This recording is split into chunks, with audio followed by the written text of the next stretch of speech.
অসম চৰকাৰ তথা অশোক কুমাৰ সিংহি ডাঙৰীয়াৰ নেতৃত্বত যেইখিনি এই ভণ্ডামি এছাৰৰ নামত কাম চলি আছে, আমি সকীয়াই দিছোঁ অশোক কুমাৰ সিংহি ডাঙৰীয়াক এইবিলাক অনতিপলমে বন্ধ কৰক, অন্যথাই কিন্তু আন্দোলনৰ কাৰ্যসূচী আৰু ইয়াতকৈ ভয়াৱহ হ'ব।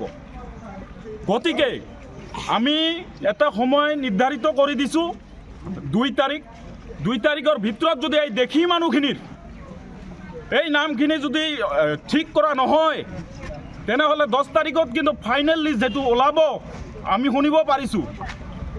ইয়াত যদি এটা মানুহৰ নাম কটা হয়, অশোক কুমাৰ সিংহিক কিন্তু পিঠি ফালি দিয়া হ'ব, পিঠি ফালি দিয়া হ'ব। অশোক কুমাৰ সিংহি এটা বিদেশী মানুহ, অসমৰ মানুহ নহয়, আমি খিলঞ্জীয়া দেখি মানুহ। গতিকে সকীয়াই দিছোঁ, ইয়াৰ পৰা আমি ৰঙামাটি বজাৰৰ পৰা সকীয়াই দিছোঁ, অনতিপলমে এইবিলাক বন্ধ কৰক, নহ'লে দেশী যুৱ ছাত্ৰ মঞ্চ কিন্তু ৰখি নাথাকে। ধন্যবাদ।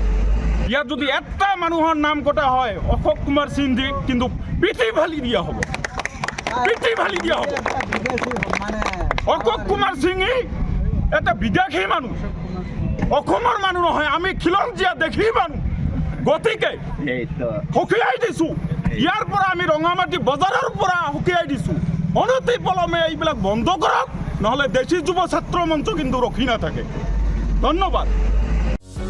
যিকোনো খবৰৰ বাবে যোগাযোগ কৰক আমাৰ এই নম্বৰত 9181 307 221।